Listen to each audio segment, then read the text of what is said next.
Good afternoon, everyone. Welcome. Welcome, Sergey. Before I recap the meeting that I had with Foreign Minister Lavrov and his team, I want to note that recently the Trump administration has taken actions against multiple human rights violators. It's only appropriate I mention them on International Human Rights Day, which we celebrate today. These actions extend the Trump administration's commitment to hold individuals accountable for gross human rights abuses all around the world. I'll speak more about that tomorrow. Now turning to our meeting. Last May, at President Trump's request, I made a trip to Russia to meet with President Putin and Foreign Minister Lavrov. The reason was pretty straightforward. We should have a better relationship, the United States and Russia, than we've had in the last few years, and we've been working on that since that moment. Our bilateral ties are, of course, complicated. We cooperate in some areas, in other places we compete. Over the course of my visit, Foreign Minister Lavrov and I agreed to continue the hard work that diplomats engage in. We agreed to keep our lines of communications open and keep our conversations candid as well. Our talks today continued that. We touched on counterterrorism, counter-narcotics. Our intelligence law enforcement professionals cooperate in these areas on a daily basis, and we'll keep doing so. And we'll aim to make that cooperation even more refined and better. On Syria, we are committed to working through UN Security Council Resolution 2254 to find a political solution to the crisis there in Syria. I think we agree that there's no military solution, and we both want to ensure that Syria never again becomes a safe haven for ISIS and other terrorist groups. That same thing goes for Afghanistan as well, and we talked about the cooperation that our two countries have had on the issues that face us in Afghanistan. Today, too, we agreed on the final, fully verified denuclearization of North Korea as our joint objective. I raised the importance of sanctions enforcement with Foreign Minister Lavrov today. These are all good, positive areas where our two countries have cooperated and will continue to do so. There are other places where there are greater challenges. Venezuela is one of them. The longer that Nicolas Maduro hangs on to power, the deeper the misery of the Venezuelan people. We've asked the Russian government to support the aspiration for democracy and the legitimacy of interim President Juan Guaido, and the call that we have made for free and fair presidential elections. We also spent a fair amount of time talking about Ukraine. It was a major part of our conversations. Foreign Minister Lavrov just returned from Paris, where President Putin and President Zelensky had substantive conversations. I'm proud of what this administration has done in the defense of that country's sovereignty and security. I reiterated to Foreign Minister Lavrov that Crimea belongs to Ukraine and that the resolution of the conflict in eastern Ukraine begins with adherence to commitments made under the Minsk agreements. President Trump, too, is eager to pursue arms control with Russia and with China. We talked about that at great length today. It has to be verifiable, enforceable, include all the partners who have the ability to impact strategic security around the world. And then, too, I had the chance to raise the issue of U.S. citizens like Paul Whelan, who have been detained in Russia. Bringing home our citizens abroad as soon as possible is one of President Trump's highest priorities. We had a success this past weekend. And then on the question of interference in our domestic affairs, I was clear. It's unacceptable. And I made our expectations of Russia clear. The Trump administration will always work to protect the integrity of our elections, period. Should Russia or any foreign actor take steps to undermine our democratic processes, we will take action in response.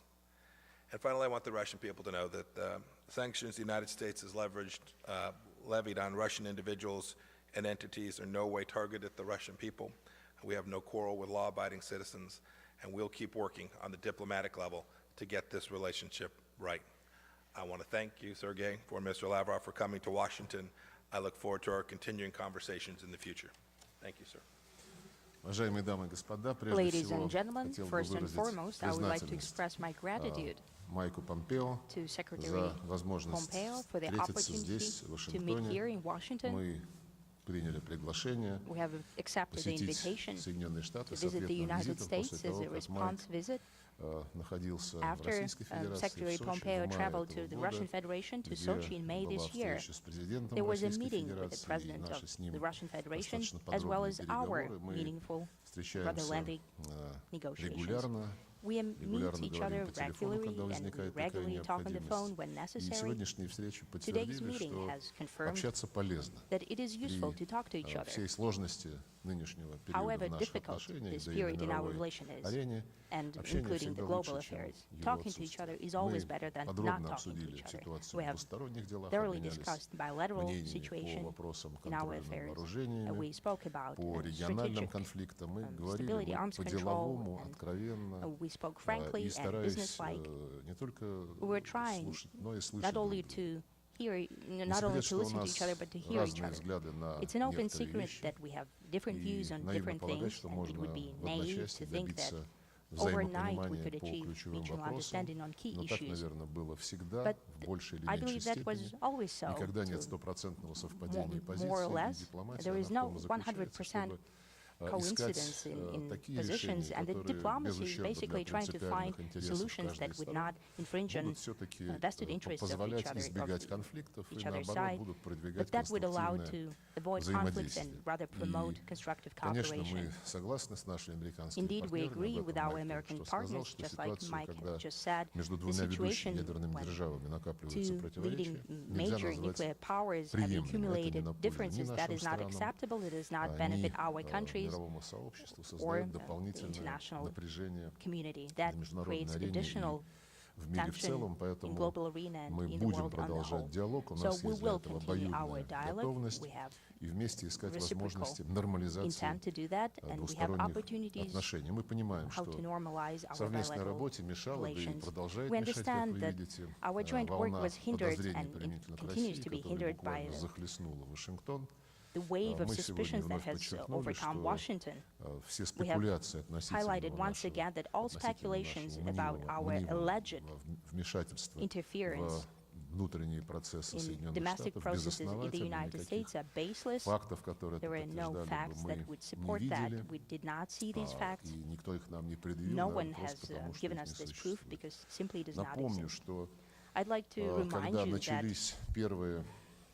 when the first statements on this topic began, that was on the eve of the presidential election in 2016, we used the channels that existed back then between Moscow and Washington together with Barack Obama. We have asked many times our American partners about the opportunity to deal with these suspicions that were expressed in October 2016, all the way up to President Trump's inauguration. There was no response. All our appeals, when we were saying, if you suspect us of something, please put the facts down on the table. Let's discuss it. It had zero response. So all that continued after the inauguration of the new administration, after the inauguration of President Trump. We suggested to our colleagues that in order to dispel all suspicions that are baseless, let us publish this closed channel, the correspondence starting from October 2016 till November 2017, so it would all become very clear to many people. However, regrettably, this administration refused to do so. But I'd like to repeat once again, we are prepared to do that, to publish the correspondence that took place through that channel would clear many matters up, I believe. Nevertheless, we hope that the turbulence that appeared out of thin air will die down, just like in 1950s McCarthyism came to naught, and there will be an opportunity to go back to a more constructive cooperation. Incidentally, we have offered multiple times, and we reminded about that today, to put on paper the mutual obligations on non-interference in domestic affairs of each other, using the example of the exchange of personal notes that took place in 1933, when diplomatic relations were re-established between the United States and the USSR. President Roosevelt Американская сторона предложила, и мы согласились обменяться письмами между президентом Рузвельтом и нашим министром иностранных дел Литвиновым. В письмах были зафиксированы обязательства не допускать какого-либо вмешательства во внутренние дела друг друга. Это была инициатива американской стороны. Мы готовы что-то подобное сделать и на нынешнем весьма очень важном этапе. В любом случае, мы согласились, что неправильно ставить отношения на паузу, приостанавливать или откладывать на более поздний срок взаимодействие по актуальным проблемам современности. Мы к такой практической работе готовы по всему спектру вопросов, которые представляют взаимный интерес, и готовы с той степенью интенсивности, которая будет удобна сегодня для наших американских партнеров. Одной из центральных тем беседы была стратегическая стабильность. Мы обратили внимание на отрицательные последствия выхода США из договора о ликвидации ракет средней и меньшей дальности. Подчеркнули, что и в нынешних условиях, после того, как договор прекратил свое существование, мы заинтересованы в том, чтобы эту сферу стратегической стабильности не пускать на самотек. Как вы знаете, президент Путин в своих посланиях ведущим государствам, включая Соединенные Штаты, включая других членов НАТО, сказал, что Россия объявляет односторонний мораторий на развертывание таких ракет, и их не будет развертывать до тех пор и в тех регионах, пока там не появятся аналогичные системы американского производства. Предложение было сделано нашим западным партнерам, включая Соединенные Штаты, о том, чтобы такой мораторий стал взаимным. Это предложение остается на столе. Говорили мы сегодня о судьбе еще одного договора, чье действие автоматически заканчивается в феврале 2021 года, если он не будет продлен, договор о стратегическом наступательных вооружениях.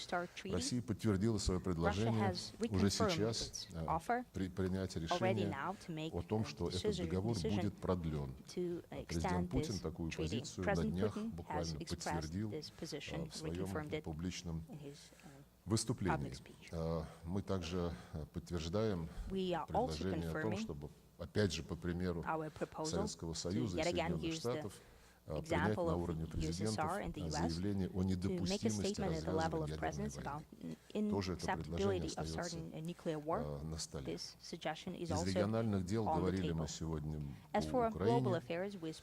Я подробно пробрифинговал Майка Помпео и его делегацию о состоявшихся вчера переговорах в рамках нормандского формата в Париже, о принятых там решениях, о тех вопросах, которые еще предстоит урегулировать для того, чтобы полностью двигаться в направлении выполнения Минских договоренностей. Принципиально важно, что итоговый документ, который президенты России, Украины, Франции и канцлер Германии вчера одобрили, подтверждает незыблемость Минских договоренностей и требует их полного выполнения. Это абсолютно стопроцентно наша позиция.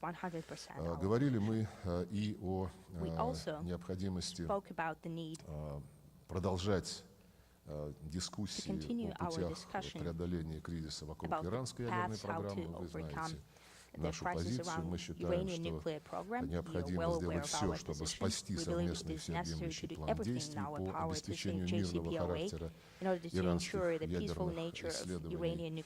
Мы, конечно, очень обеспокоены ситуацией, которая складывается в Персидском заливе, в Ормузском проливе, и выступаем за то, чтобы все страны, которые хотят обеспечивать там безопасность судоходства и мореплавания, рассмотрели предложение, которое российская сторона внесла. Оно касается налаживания диалога о создании системы коллективной безопасности в районе Персидского залива. Мы уже провели на уровне политологов, экспертов, научного сообщества в сентябре этого года в Москве специальный семинар. Многие страны региона, включая арабские страны Персидского залива, приняли в нем участие, ряд европейских ученых. Мы приглашали также представителей We have also invited U.S. representatives, and we hope that next time they will take part in such Как сказал an event. госсекретарь, говорили мы As о Secretary ситуации Pompeo вокруг has said, we Венесуэлы. spoke about the Россия situation around неизменно Venezuela. выступает за то, что Russia именно сам consistently венесуэльский народ promotes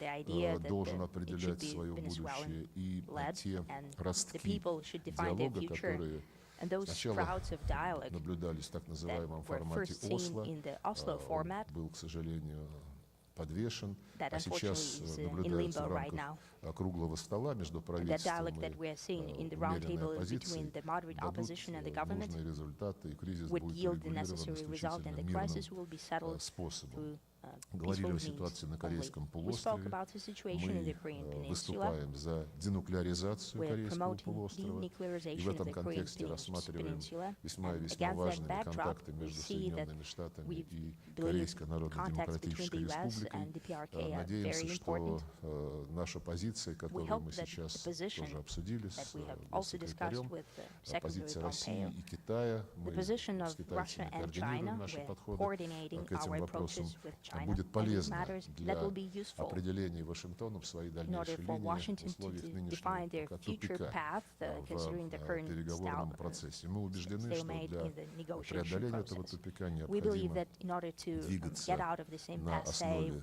встречных it is necessary to move forward действий, действия за действия, и measures, measure for measure. на таком направлении мы готовы всячески активно We're помогать prepared to actively aid on преодолению this нынешней track in order ситуации. to Мы overcome говорили the про current Сирию, situation. We spoke резолюция about Syria. 2254, Resolution она 2254 охватывает все encompasses рамки, которые all должны frameworks определять that движение need to define по the урегулированию во movement всех его forward аспектах, toward the settlement подчеркнули in all необходимость aspects.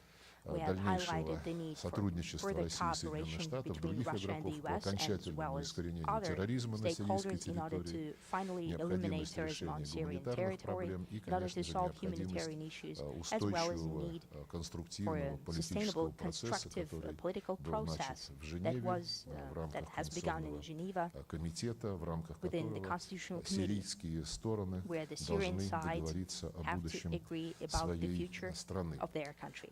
Говорили мы о других We spoke очагах about напряженности на other Ближнем hotbeds Востоке, of на севере tension in Африки. the Там Middle их East немало, and в north of частности, Africa. There are many of them по-моему, у there. нас есть общая In particular, I believe заинтересованность we have mutual interest в более about тесном on диалоге closer по cooperation ливийскому on the урегулированию. Мы Libyan settlement. сотрудничаем и по ситуации We're вокруг cooperating Йемена. И, on the конечно, situation around Yemen. очень важно And of держать course, в поле it is зрения very important палестино-израильское keep in our урегулирование, eyesight которое the откровенно Palestine-Israeli буксует и settlement that is находится apparently в критическом stalling, and it состоянии. is in critical condition. Говорили мы о двусторонних We делах, also как я spoke уже сказал. about our bilateral affairs, Президенты and России as и I have США already еще said, на presidents of the US and саммите Russia в Хельсинки back в in their, during 2018 the summit году, in Helsinki а in затем на 2018, встрече and later в at their Осаке meeting в июне in этого Osaka года in June this year, договорились о целом ряде we agreed about конкретных шагов. a number Вот of в качестве specific одного из steps. результатов And возобновлен as one of the results, год назад there контртеррористический was диалог, renewed уже состоялось counterterrorism несколько dialogue. раундов. It took Он place 1 year позволяет ago, and делать более several rounds have эффективным already taken борьбу place. That с allows этим for a more злом efficient и fight для against this России, и для scourge, США, и для всего both мирового for Russia, сообщества. the US, Мы рассчитываем, что well as этот формат global community. сохранит We expect that высокую this format интенсивность, и will после remain смены американского сопредседателя, intensive сейчас им является господин Джон exchange, Салливан. and now we Как have мы понимаем, Mr. John вот завтра Sullivan, and there will be a будет на change слушании of в leadership Сенате there.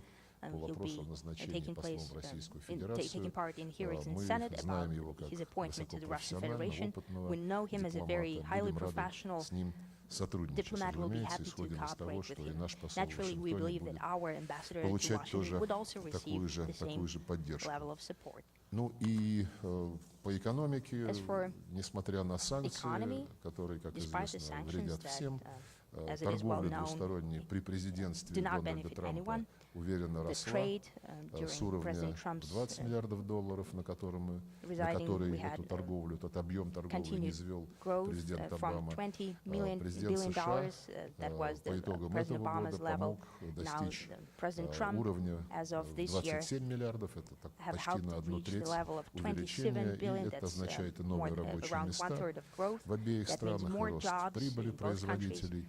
И думаю, что если придать такой кооперации дополнительные стимулы, то результаты будут еще более взаимовыгодны. Мы согласились продолжать искать пути снятия различных раздражителей в двусторонней сфере. Это и ситуация с арестом российских граждан за рубежом, это и ситуация в визовой сфере, как для наших делегаций, которые участвуют в международных мероприятиях на территории США, так и для дипломатов. Это, конечно же, ситуация с дипломатической недвижимостью. Договорились, что наши заместители продолжат конкретный разговор по всем этим вопросам, которые мы хотим сделать конструктивным, а самое главное, результативным. В целом, в завершение скажу, что при всех трудностях и разногласиях потенциал нашего сотрудничества большой, как в экономике, так и в других областях, и в интересах обеих стран использовать этот потенциал на полную силу и развивать отношения во благо себе и всему мировому сообществу. Мы на это настроены и сегодня почувствовали взаимный аналогичный настрой американской стороны. Я признателен Майку Помпео. Мы хотим диалог продолжать, и я приглашаю его в удобное время посетить Российскую Федерацию. Спасибо. Thank you. Thanks for the invitation. Please. We'll start with Rich Edson, Fox News.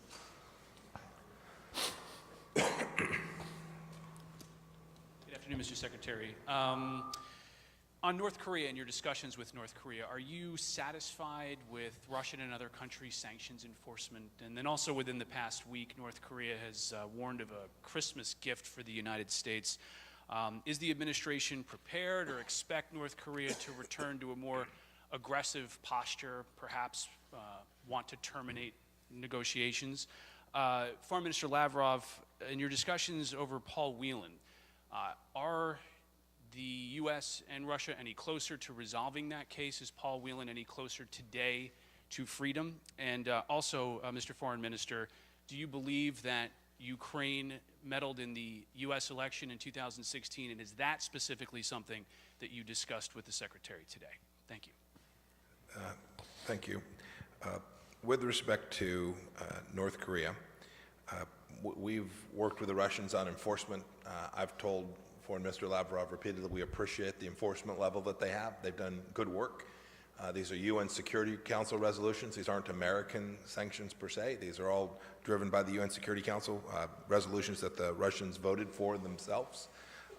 There's always more work to be done on enforcement. There's a major event on the 22nd of December where every nation is required to have all North Korean workers out of their country. We talked about that today and the importance. There are many North Korean workers that have been in Russia. The UN Security Council resolution requires them to depart.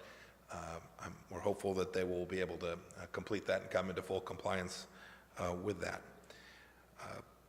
As for our expectations with respect to North Korea's behavior, I think President Trump's been unambiguous about our expectation. Chairman Kim personally made the commitment to denuclearize, said there wouldn't be long-range missile tests, nuclear tests.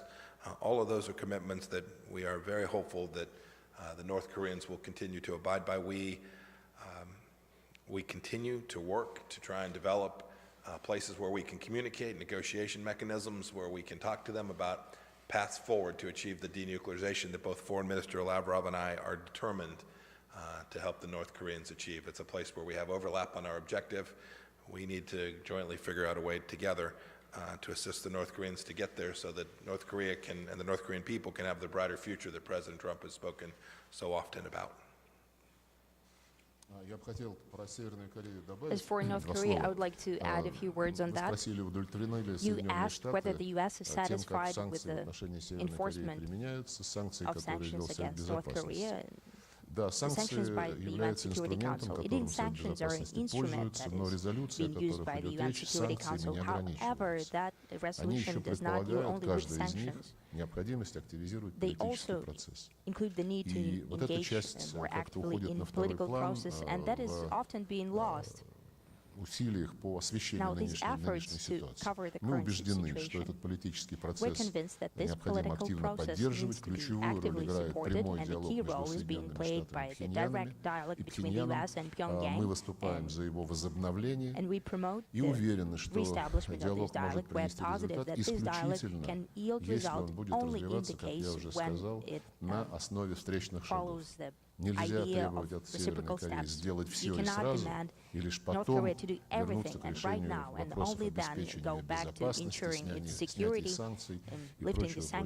Гуманитарная ситуация в Северной Корее требует срочных шагов, которые позволили бы понять о готовности мирового сообщества не только требовать выполнять условия резолюции, но и готовности мирового сообщества реагировать на абсолютно легитимные экономические, гуманитарные нужды Северной Кореи. Сейчас даже те товары, которые никакими санкциями не охвачены, ни ООНовскими санкциями, ни американскими санкциями, очень трудно доставлять в Северную Корею, потому что компании-производители и транспортные компании боятся, просто боятся, что за одно только упоминание, что они имели пусть легитимный бизнес, но все-таки с Северной Кореей, их могут опять наказать. Эта ситуация нас вот и завела примерно в тот тупик, в котором мы сейчас находимся. Конечно, мы призываем руководство Северной Кореи к сдержанности и рассчитываем, что условия для возобновления диалога будут созданы. Что касается Пола Уиллана, уже в сентябре было завершено следствие, обвинительное заключение находится у него на ознакомлении. Сейчас только от него зависит, когда он завершит со своими адвокатами знакомиться с этим документом, тогда будет и судебный процесс, который позволит поставить точку в этом деле, после чего можно будет уже на основе имеющихся между нами двусторонних документов официальных правоохранительной сфере принимать те или иные решения. Отмечу, что много разговоров о здоровье Пола Уиллана. Мы относимся к этому вопросу с полной серьезностью. Наши врачи регулярно его осматривают. Он жаловался на паховые грыжи, ему было предложено прооперировать паховую грыжу. Он затем отказался от этой операции. Но хочу также отметить, что Пол Уиллан, может быть, эта тактика, которую выбрали его адвокаты, ведет себя вызывающе. Он угрожает своим сотрудникам Федеральной службы исполнения наказаний, грозит просверлить им голову дрелью и делает очень многие другие аррогантные высказывания. Если цель этих действий, наверное, адвокаты ему должны советовать, как себя вести. Если цель этих действий заключается в том, чтобы создать себе образ мученика, то это, наверное, неправильно и нечестно. Мы, повторю еще раз, действуем в полном соответствии с нашим законодательством и с теми международными нормами, которые в данном случае применимы. И вопрос касательно Украины и выборов Соединенных Штатов в 2016 году, он к нам не имеет никакого отношения.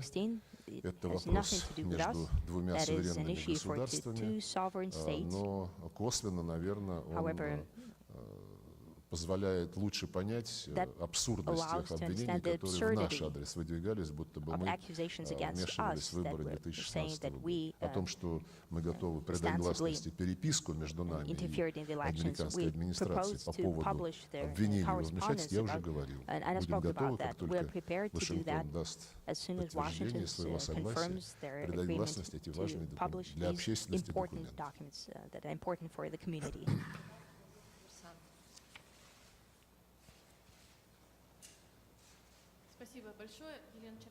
Thank you so much, Yelena Chernenko, Kommersant newspaper. A question for both colleagues. Did it become any clearer the destiny of the New START treaty? Will it be extended? And a clarification for Mr. Lavrov. What do you think about the American argument that there is a need to engage China? Is it indeed a sincere desire to engage China in negotiations, or, as it's called here, red herring, trying to find a reason not to extend this treaty. Now, to Secretary Pompeo, clarify, please, how the U.S. intend to engage China in this negotiation, considering the disbalance in this sphere between different states. And if you'd allow yet another question to Mr. Pompeo from a different sphere, why the U.S. refuse to give green light to publishing the materials that Russian minister spoke about, the correspondence between the White House and the Kremlin about interference in elections? As far as I understand, this correspondence took place in the fall of 2016 and in the winter of 2017. Well, since we're talking about the extension of the New START treaty, I'd like to say that, as I have already said in my initial remarks, Russian President spoke again about Russia's preparedness to right now agree on its extension in order to alleviate the tension for global community, considering that the last instrument of arms control between the U.S. and the Russian Federation will be not destroyed, but it will just not be in force anymore. And we are prepared to do that even today. And the ball is in our American partners' court. As for China, the President spoke about that multiple times. If China is prepared to engage in that, to join that, we'll support such an approach. And in that case, we'll need to look at other nuclear powers, both official and unofficial. China spoke clearly that they will not take part in any negotiations, because neither on the number or the structure of their nuclear arsenal, they're not on par with Russia and the U.S. We spoke about that today. We looked at the statistics provided by the Swedish Research for Peace, provided on China, on Chinese nuclear arsenal, in comparison with Russian and the U.S. arsenal. And of course, we're talking about big figures, big difference in figures. Of course, if China is prepared to do that, we're prepared to review a multilateral process in nuclear disarmament. Nevertheless, as President Putin has said to Secretary Pompeo in Sochi in May this year, this situation naturally requires negotiations, because there is no specific offer on the table by our American partners. And it will take some time. And in the meantime, in order to create a vacuum for U.S. and Russia, still major nuclear powers, could talk about extension of the New START treaty and calm down the international affair. That will be good. I'll take your second question, then I'll return to the important conversation on our strategic dialogue, strategic arms control. We'll publish all the documents we think appropriate. We think we've shared plenty of facts to show what happened in the 2016 election with our Russian counterparts. We don't think there's any mistake about what really transpired there.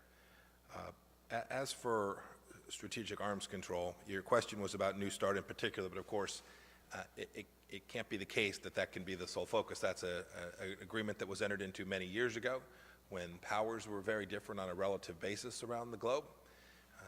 It was at a time when the weapon systems, the threats, were very different than they are today too. The risks to strategic instability today are different. It's no longer just missiles, just bombers, just submarines, just warheads. There are many other tools which can create strategic instability. So we believe not only do the conversations need to be broadened to include the Chinese Communist Party, but they need to be broadened as well to encompass the full range of instruments of power that can create the very strategic instability that New START, the INF, the full range of agreements that have been entered into decades ago presented to the world. That's our objective. It's our joint objective, I think. We have to get it right. Before Mr. Lavrov talked about the fact that China has fewer of some of those weapon systems today. That's an accurate statement. But to enter into these conversations doesn't necessarily mean that we would cap any one country at any particular level. The objective isn't about that. It's about developing a set of conditions which create the very stability for the security of both our people, the people of the United States, the people of Russia, people all around the world are demanding from a good strategic dialogue. And so I hope that we can commence this. I hope we can begin to move forward in a way that is constructive. All the relevant parties talking about all the relevant threats to strategic stability around the world, And if we can do that, I'm confident that we can make real progress together. Thank you for your question. John Hudson, Washington Post. Thank you, Mr. Secretary. I understand everything that you laid out about the importance of having China in those discussions. Would you, if it doesn't pan out, given the objections that Minister Lavrov pointed out that the Chinese have, would you be willing to go forward and anyway, and maybe look towards securing a limited extension of New START without the Chinese? And on impeachment, the Democrats obviously unveiled their articles of impeachment, which and the Democrats have accused your building of resisting oversight efforts and taking part in abetting in the alleged quid pro quo. Do you have any response to that? Minister Lavrov, has there been any progress on establishing a U.S.-Russia Business Council? And as you mentioned, you would like to see the U.S. come forward with information about election meddling. Why not just read the Mueller report? It's very detailed when it comes to U.S. allegations related to meddling in the 2016 election. So if I may take your second question first. Your second question about congressional oversight. State Department has fully complied with all legal requirements. We will continue to do so. We had a number of officers testify. We've asked every officer who moves forward, who testifies under oath, to do so fully, completely, accurately, truthfully, and that remains the expectation that I have for both the officers of the State Department as well as for the things that we do to produce documents in response to appropriate congressional oversight. We will continue to do that. We'll continue to comply with every legal constitutional requirement that is presented to us to make sure that we do the right thing by the legislative branch and keep the appropriate balance between the executive and legislative branches. I think we've done that to date, and I expect that we will continue to do that in the days and weeks ahead. Then your second question was a smaller question about New START, a more narrow question about New START. Would we proceed without China? The answer to that is simply this. Do we believe that there is a situation that we can get to, a conclusion that we might get to just between the United States and Russia that improves strategic stability? That is, from where we sit today, can we move forward? Can we make it even more, I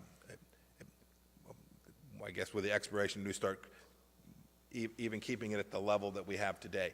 There is real concern as weapon systems move and advance, as new countries develop these capabilities.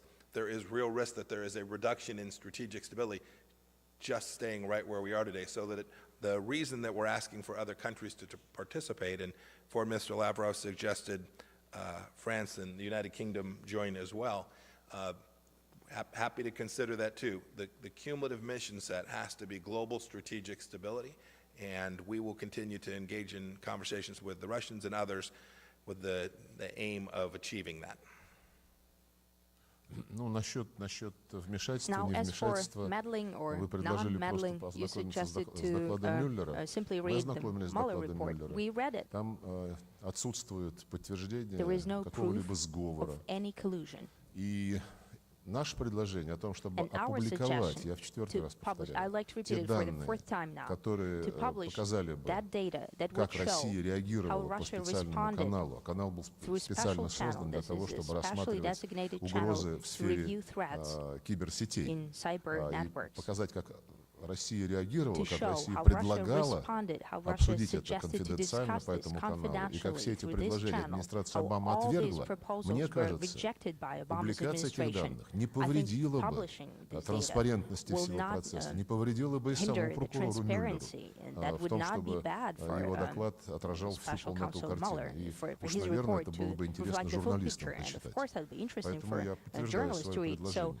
I'd like to Я confirm хотел бы my два слова proposal once добавить. again. And I'd like to Когда Майк add a few отвечал words. When на Mike was предыдущий вопрос, responding to он the previous question, сказал, что he said that предложение расширить круг suggestion участников to переговоров по widen the circle ограничению of those who would по talk контролю about над the arms control стратегическими ядерными or вооружениями, nuclear он имел, США arms имеют control. в виду при этом, The как он US сказал, mean, набор as he said, условий, a number set of of conditions, conditions, a а set of не conditions, предельные уровни not the каждого из участников.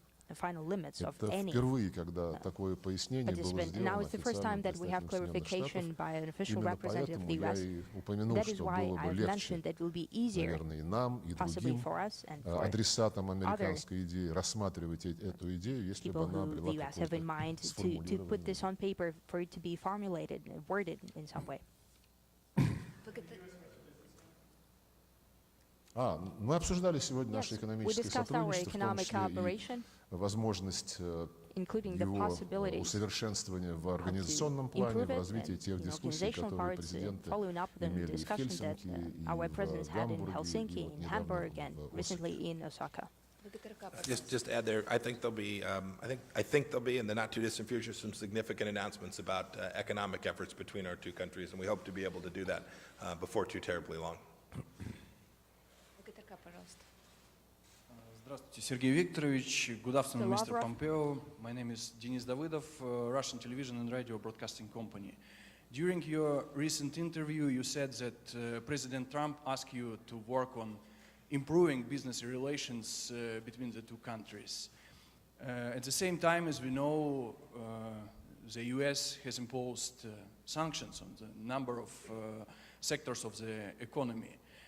And how are you going to improve this relationship according to sanctions? Also, I'd like to ask under what conditions can the sanctions be cancelled? Сергей Викторович, с учетом вот той массовой высылки дипломатов, которая была несколько лет назад, очевидно, что затруднена работа It is apparent that it's harder to work for consular departments of both countries, both in Russia and the US. We know that issuing visa is in trouble also to official delegations. Have you discussed this issue, and how do you plan to rebuild the work of the consulates? Is the US going to return Russian diplomatic property, and what terms it depends? Thank you so much.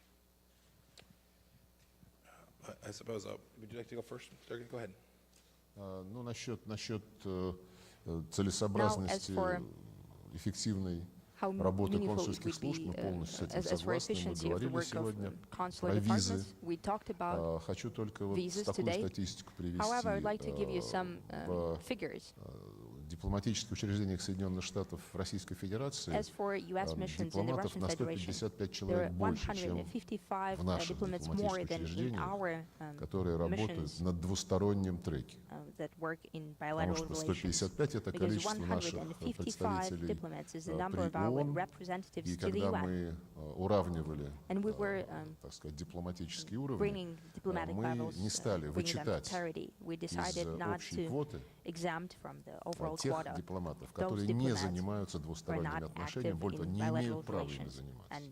Так что у нас здесь дипломатов на 155 человек меньше, чем у Соединенных Штатов Российской Федерации. К сожалению, наши граждане вынуждены ждать собеседование, если они в Москве хотят собеседование перед получением визы, пройти 300 дней, в Владивостоке, по-моему, 40, в Екатеринбурге тоже более 30 дней, только для того, чтобы пройти собеседование. Наши американские коллеги объясняют это тем, что после того, как были установлены квоты, у них все консульские сотрудники уехали. Ну, это, наверное, право каждой страны определять структуру своего дипломатического представительства. У нас тоже пришлось резать по-живому, и многие консульские сотрудники уехали, но в нашем случае ни одного,